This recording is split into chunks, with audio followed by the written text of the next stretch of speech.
जय हिंद साथियों। गद्दारी करने का,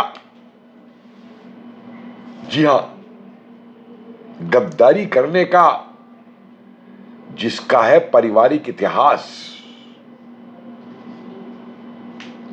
वो मोदी को गद्दार बता के कर रहा बकवास।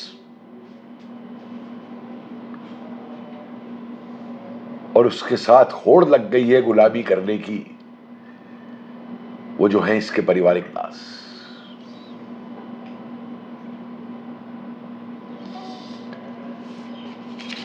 खानदानी इतिहास पे तो अभी आऊंगा, लेकिन पहले इस गद्दार और देशद्रोही के कारनामे वैसे तो सारा देश जानता है, लेकिन एक बार मैं फिर बता देता हूं।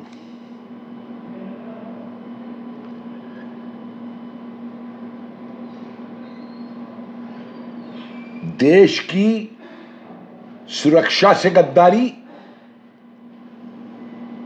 और देश की सेना का अपमान कर उससे गद्दारी, किसके इशारे पे? ये राहुल किसके इशारे पे करता है? ये खुद जो मुंबई के आतंकी हमले का जवाब नहीं देते पाकिस्तान को,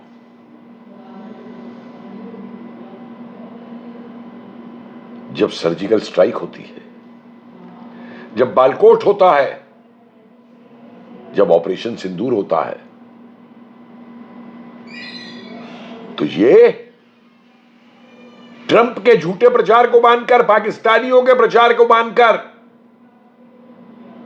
गद्दारी करता है भारत के साथ में, गद्दारी करता है भारत की सेना के साथ में। जब भारत को सशक्त बनाने के लिए कार्य हो रहा है, तो भारत की उस सैनिक शक्ति के साथ भी यह गद्दारी करता है। राफेल राफेल राफेल कैसा चिल्लाता था ये, और अब एक और गद्दारी इसने शुरू कर दी है अंडमान निकोबार को लेके। किसके कहने पे? दोनों, चीन और अमेरिका, दोनों ही नहीं चाहते कि अंडमान निकोबार के अंदर हम लोग सशक्त हो सके। तो वही झूठे फरेबी एनजीओ को लेके, वो जो अमेरिका पैदा करता है, जैसे ग्रेटा पैदा की थी इन्होंने, और अभी वो हेली लियन पैदा की वहां पे नीदरलैंड के अंदर, इसने उस पर चिल्लाना शुरू किया। यही नहीं, चीन से जो इसने गुप्त संधि कर रखी है, इसकी और इसकी माता जी ने, क्या वो गद्दारी नहीं है? अगर गद्दारी नहीं है तो क्यों नहीं बताता कि उस संधि के क्या प्रावधान है? ये तो क्या बताएगा, इसके अध्यक्ष तक को नहीं मालूम, इसके किसी प्रवक्ता तक को नहीं मालूम। क्यों भाई? चीन हमारा दुश्मन है। किस लिए तुमने संधि की जाके चीन से? पार्टी ने, तुमने। मैं देश की राजनीति की, देश की सरकारों की बातें नहीं कर रहा हूं, सरकारें संधि करती हैं। अरे ये ऐसे शख्स हैं, जब टर्की ने भारत के खिलाफ यूएन में पाकिस्तान का साथ दिया, तो उसके अगले हफ्ते टर्की में जाके अपना कांग्रेस का दफ्तर खोल आते हैं। ये वो राहुल गांधी है जिसकी पदयात्राओं में, मोहब्बत की बड़ी यात्रा निकाली थी ना इसने, उन यात्राओं में हिस्सा लेने आते हैं सोरोस के मैनेजर, जो भारत के खिलाफ हर साजिश करता है। इसकी मीटिंगों में सोरोस के लोग आते हैं और तो और खालिस्तानी तक बैठते हैं इसकी मीटिंग में।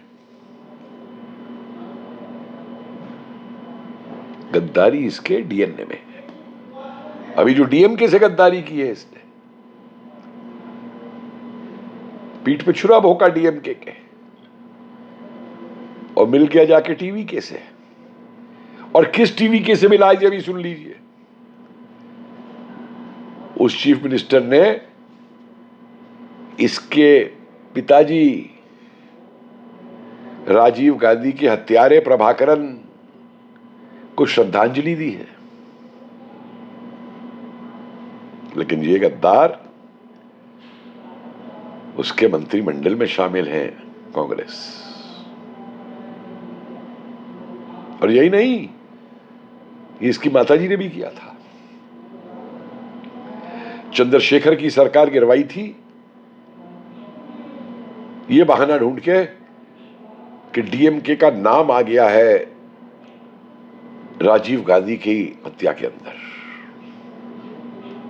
और फिर उसी डीएमके से मिलके यूपीए चलाया इन्होंने। इसने किसी अपने साथी को छोड़ा? वो जो इंडी गठबंधन में इसने साथी बना रखे हैं, साथी है ना ममता इसकी। क्या बोला ममता के लिए जाके बंगाल में, आप जानते हैं। वामपंथी भी इसके साथी है ना इंडी में। केरला में उनके साथ क्या किया इसने जाके। वो केजरीवाल भी इसका साथी है इंडिया में, इंडी गठबंधन में। वो दिल्ली में क्या किया इसने केजरीवाल के साथ। ये बहुत शातिर खिलाड़ी है, क्योंकि कांग्रेस सब जगह डूब गई है और कई जगह जो क्षेत्रीय पार्टियां वो आगे आ गई हैं। तो जब तक उन पार्टियों को ये नहीं डुबोएगा,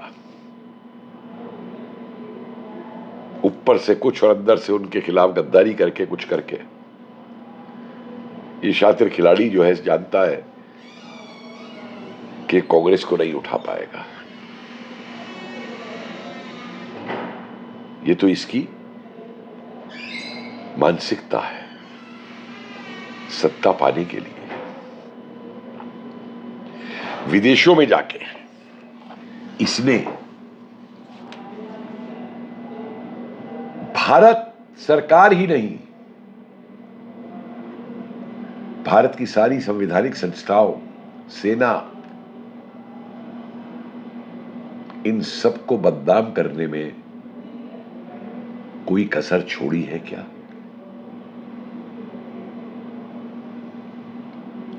हमने भारत में बहुत सारे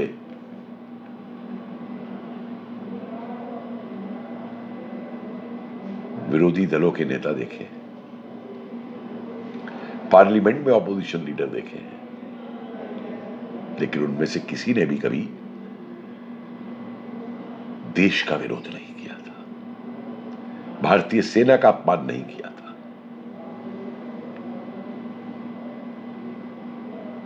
लेकिन ये इतना घटिया विरोधी लीडर है कि इसके लिए देश, देश की सेना, राष्ट्रवाद, राष्ट्रीयता, उसकी कोई अहमियत नहीं है। बस इसे किसी तरह सत्ता मिल जाए, चाहे इसे कुछ भी चिल्लाना क्यों ना।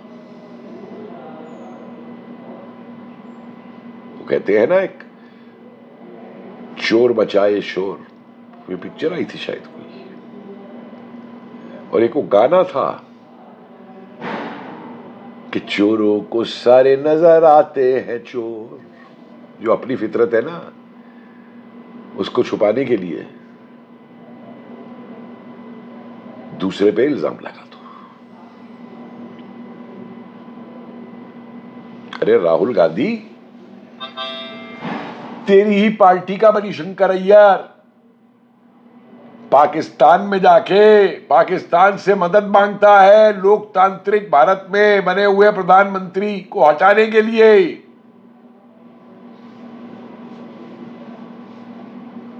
ये है तू और तेरी कांग्रेस का सम्मान देश के लोकतंत्र के लिए और देश के संविधान के लिए। तेरे मणिशंकर अय्यर को पाकिस्तानियों की बिरयानी, कबाब और वो जो जफिया उसे मारते थे वही दिखाई देती हैं। आईएसआई क्या कर रही है? क्या जहर भारत के खिलाफ उगला जा रहा है? कैसे आतंकी बना के और ट्रेन करके भेजे जा रहे हैं, वो तुम्हें नहीं दिखाई देता। अरे तुम तो सारे अराजकतावादियों के साथ हो, चाहे वो शाहीन बाग हो, चाहे वो जेएनयू में जाके नारे लगाने हो। अरे तुम्हें तो विदेशी घुसपैठियों कि जिनके वोट बनवाए गए थे भारत में वोट देने के लिए, उनके वोट काटने तक पे एतराज है। बांग्लादेशी, रोहिंगी। अरे राहुल गांधी, 2013 में तुम्हारा यूपीए ही था। तो रोहिंग्या कैसे पहुंच गए थे जम्मू के अंदर? कैंटोनमेंट के पीछे अपनी बस्ती बना दी थी उन्होंने। है कोई जवाब? हिंदुओं के कातिल यासिन मलिक से तुम्हारा मौनी बाबा प्रधानमंत्री हाथ मिलाता है, तो इसको तुमने नेता बना दिया। वो गद्दारी नहीं है, तो प्यार है, मोहब्बत है तुम्हारा। वो जो बड़ी मोहब्बत प्यार की यात्राएं तुम करते हो,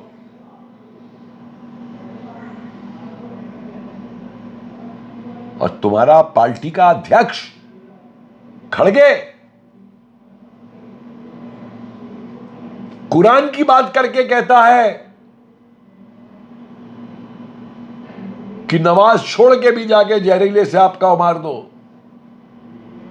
बीजेपी आरएसएस जहरीले सांप हैं।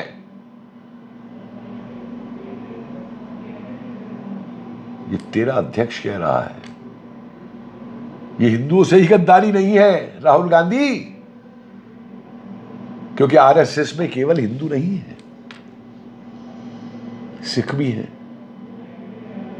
जैन भी है, कुछ मुस्लिम भी है, ट्राइबल भी है। ये गद्दारी सबसे है। और तुमने तो ऐसे ऐसे पारिवारिक दास पाल रखे हैं। वो परसों ही वो एक चैनल में एक तुम्हारे वो सपरा सपरा करके प्रवक्ता थे, जो कह रहे थे, बिल्कुल सही कह रहा है राहुल गांधी गद्दारों को लेके। तो मुझे मजबूर होके कहना पड़ा था जब वो व्यक्तिगत हो गया मेरे ऊपर। तो मैंने पूछा था, मिस्टर सपरा, गद्दार तो तुम हो, और अपनी कौम के, अपने धर्म के, जो उनकी गुलामी कर रहे हो जिन्होंने 1984 के अंदर सिखों का कत्लेआम करवाया था। वो जब बड़ा पेड़ गिरा था, धरती हिल गई थी, ये बोला था राजीव गांधी ने। तुमने नहीं देखा होगा क्योंकि तुम तो कांग्रेस के खेमे में घुसे हुए हो ना। मैंने वो दिन अपनी आंखों से दिल्ली में देखे।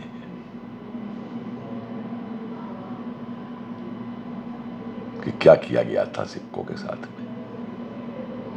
और ये कोई नई बात नहीं है कांग्रेस के लिए।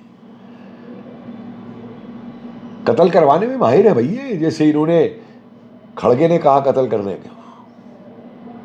ये 19 फरवरी 1948 में भी हुए थे। ये कांग्रेसियों नहीं, ये जो अपने आप को गांधीवादी कहते हैं, वो गांधी हत्या के बाद इन्होंने ही मारे थे ब्राह्मण वहां पे, महाराष्ट्र के अंदर।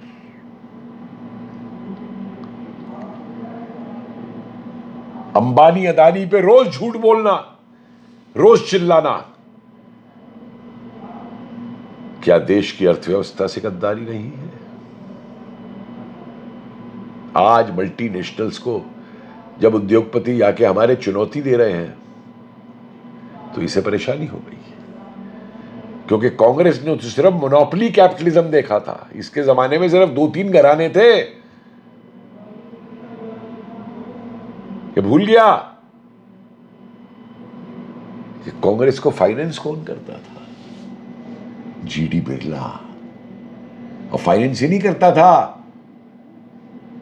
उसका खुद का पत्र व्यवहार देख लो गांधी के साथ उठा के, बापू ये यूनिक एसोसिएशन 4 वॉल्यूम में है। कैसे वो कांग्रेस के निर्णयों को प्रभावित करता था, कैसे गांधी उसकी मानता था।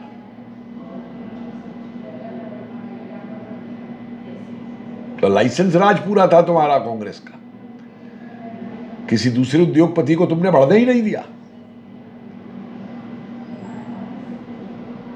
और आज जब भारत के उद्योगपति विश्व भर में वो मल्टीनेशनल्स को चुनौती दे रहे हैं, तो तुम्हें परेशानी हो गई है राहुल गांधी। ये भी तुम्हारी गद्दारी का एक पार्ट है, उनके खिलाफ रोष चलाना, चिल्लाना और एक भी सबूत नहीं दे पाना। क्या हुआ अमेरिका में अदानी अदानी जो तुम चिल्ला रहे थे, क्या हुआ? अरे साथियों, मुझे तो लगता है कि जो स्टॉक मार्केट माफिया होती है ना, शेयर बाजार वाली, ये उस माफिया के हिस्से बन गए। मैं सरकार से कहता हूं कि जिस दिन ये राहुल गांधी अंबानी अदानी अदानी करके चिल्लाया था, वो अमेरिका की हाइडेलबर्ग रिपोर्ट को लेकर के, और जब अदानी की कंपनी का शेयर बाजार में शेयर नीचे गिर गया था,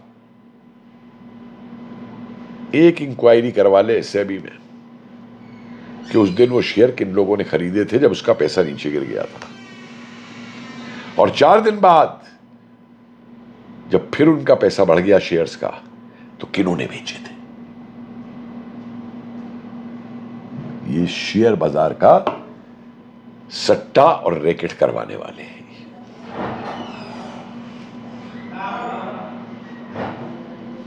और चिल्लाएगा।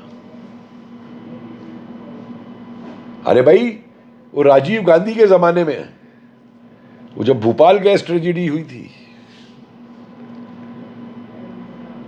वो यूनियन कार्बाइड के एंडरसन को भगा दिया गया था देश से, अर्जुन सिंह और इन्होंने मिलकर भगवाया था। वो क्या देश से गद्दारी नहीं थी? क्या वो भोपाल के उन पीड़ितों से गद्दारी नहीं थी जिनके परिजनों ने अपनी जानें खोई थी उसमें, और जो आहत हुए थे और जो आज तक परेशान है? वो दाऊद इब्राहिम, वो किसके जमाने में भागा था भारत से? बंबई रॉयट्स के बाद, वो बंबई में हमले आतंकी कराने के बाद में।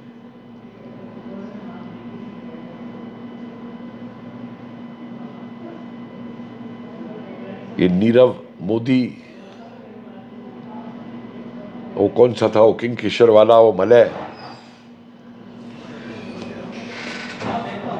इनको किसने दिए थे भैया हजारों करोड़ उधार बैंकों से, और किस तरीके से दिए थे? क्या ये देश की अर्थव्यवस्था से, देश की बैंकिंग से गद्दारी नहीं थी?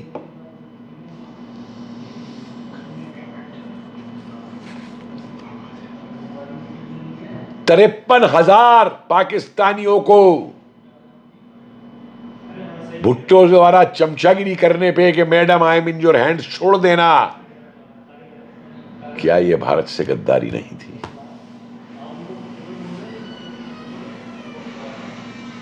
जवाब है इसका। अरे तुम्हारी तो ये कांग्रेस पार्टी पैदा ही गद्दारी करने को हुई थी। वो ह्यूम ने जब बनाई थी ना, तो कहा था हमें एक सुरक्षा नली चाहिए, सेफ्टी वाल्व चाहिए अंग्रेजों के लिए, और वो सेफ्टी वॉल का काम तुमने सन 47 तक किया। दूसरों के ऊपर आरोप लगाने वालों कांग्रेसियों और राहुल गांधी, सबसे ज्यादा चाकरी तो तुमने की। हर क्रांतिकारी का तुमने विरोध किया। अरे उधम सिंह को तो तुमने रेजोल्यूशन पास करके पागल करार दे दिया था। आजाद हिंद फौज का तुमने विरोध किया। एक आजाद हिंद फौज के सैनिक को तुम्हारे चाचा नेहरू ने भारत की सेना में वापस नहीं दिया। माउंटबेटन, वेवल और औखिल्ले जो कमांडर इन चीफ था, उनकी चाकरी करने के लिए, उनके आदेशों पे। अरे 1973 तक तो आजाद हिंद फौज के लोगों को तुमने स्वतंत्रता सैनिक तक नहीं माना। नौसैनिक क्रांति में जो लड़े अंग्रेजों से, जो आखिरी कील था अंग्रेजों के ताबूत में यहां पे, उनको तुमने स्वतंत्रता सेनानी नहीं माना। गद्दार था तुम्हारा नेहरू, जो जनता के बीच में कहता था nothing less than complete freedom, पूर्ण स्वतंत्रता से नीचे कुछ नहीं, और लेके आया था अंग्रेजों से डोमिनियन स्टेटस। आपको मालूम है इंग्लैंड के राजा ने भारत का सिंहासन कब छोड़ा था? 22 जून 1948 के दिन। ये जिंदगी भर स्वदेशी स्वदेशी चलाने वाले कांग्रेसियों ने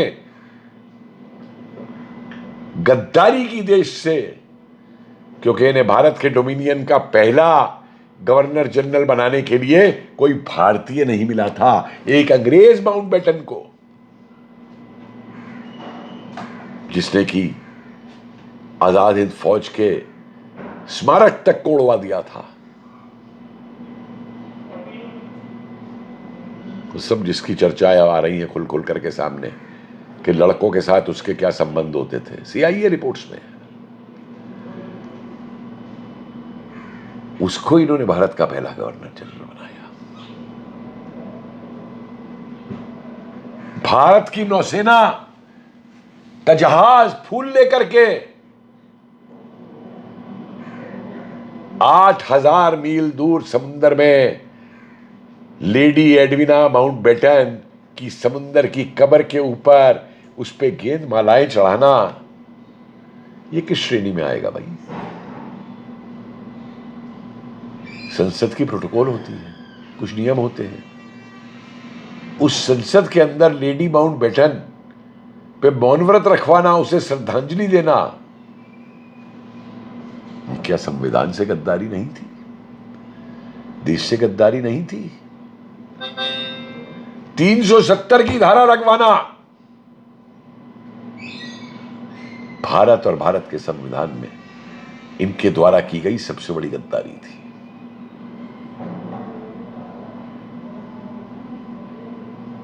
थक जाएंगे इनकी गद्दारियों की लिस्ट सुनते सुनते। पाक ऑक्युपाइड कश्मीर बनवाना, क्यों सीज फायर कर दी थी भाई? ये दुरान क्यों कर दिया था लेडी माउंटबेटन के कहने पे? जबकि भारतीय सेना कह रही थी कि पहले इन्हें हमें कश्मीर से खदेड़ लेने दो पाकिस्तानियों को, इनको कबायलियों को और पाकिस्तानियों को, उसके बाद सीज फायर करना। लेकिन नहीं, चाचा जी को सीज फायर करके POK बनवाना था, पाक ऑक्युपाइड कश्मीर बनवाना था, जिस गद्दारी को आज तक हम भुगत रहे हैं।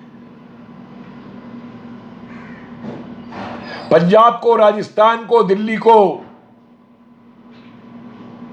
पानी की भूख से मारकर पाकिस्तान के साथ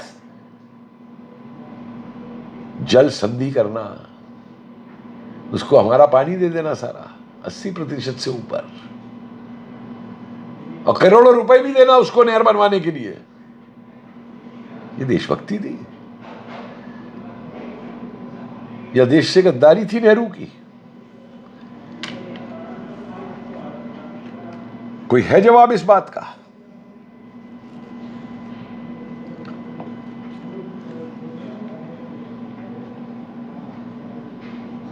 चीन के साथ बार बार चेतावनी दी गई। सरदार पटेल ने तो नवंबर 1949 में ही पत्र लिख के दिया था।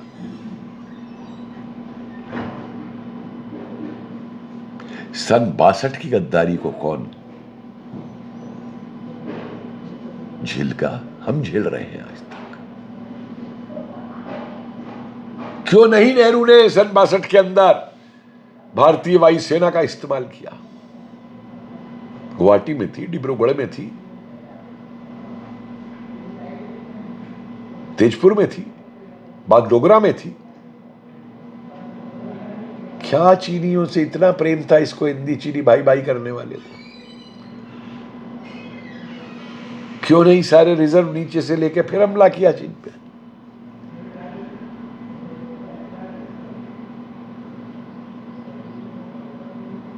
नेहरू से बड़ा देश का गद्दार कौन होगा जो पाकिस्तान द्वारा हमारा आकाशाई चीन को दिए जाने के बाद में संसद में यह कहता है कि अरे वो एक ऐसा हिस्सा दे दिया है जिसमें तो एक वो घास का वो भी नहीं उगता। उस समय भी राष्ट्रवादी थे, त्यागी जी थे, एमपी थे सहारनपुर से। उस गद्दार नेहरू को जवाब दिया था संसद भवन के अंदर ही कि मेरे सिर पे बाल नहीं है, टोपी उतार के कहा था तुम्हारे सिर पे भी बाल नहीं है तो क्या हम अपना सिर कटवा लें?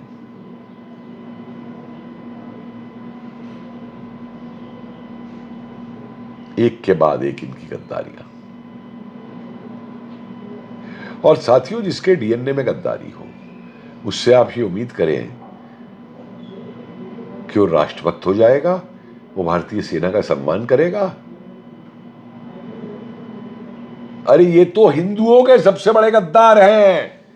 जब इनके कांग्रेस के वकीलों ने जब सुप्रीम कोर्ट में केस चल रहा था राम जी के मंदिर को लेकर के, तो वहां तो इन्होंने राम जी के अस्तित्व पे ही कह दिया था कि कोई अस्तित्व नहीं है, मिथ्या है। रामेश्वरम में वहां पे जो सेतु बनाया गया था ये तो उसको भी तोड़ना चाहते थे।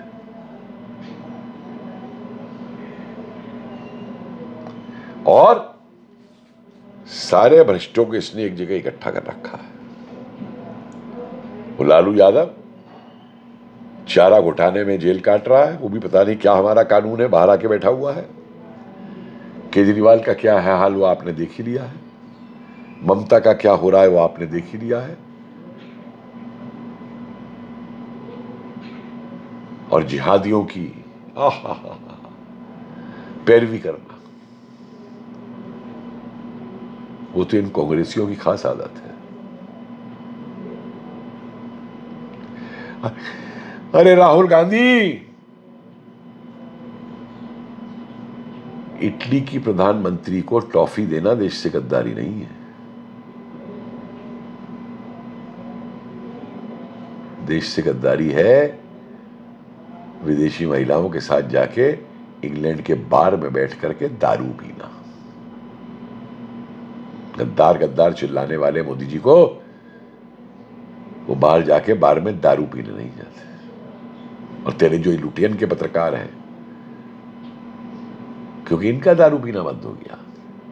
तेरे कांग्रेस के प्रधानमंत्री तो इनको अपने हवाई जहाज में ले जाया करते थे, और हवाई जहाज में अभी चढ़ते नहीं थे कि स्कॉच पहले इनको मिलनी शुरू हो जाती थी। तो मैं फिर एक बार कहूंगा कि कोई भी चोर अपने को चोर नहीं कहता, और तू इसका सबसे बड़ा आज नमूना हमारे सामने खड़ा है, एक शातिर नमूना कि बजाय मेरी चोरियों पे कोई एक्शन हो, मैं दूसरे को चोर चोर चिल्लाता रहूं। मेरी गद्दारियों पे पर्दा डालना हो तो मैं दूसरे को गद्दार बताता रहूं। लेकिन राहुल गांधी, देश की जनता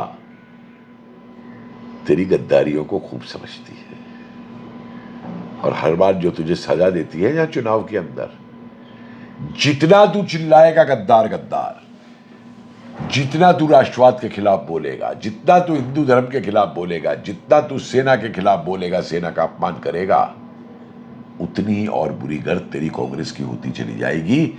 हमारी तरफ से तू और चिल्ला और चिल्ला और चिल्ला। जय हिंद।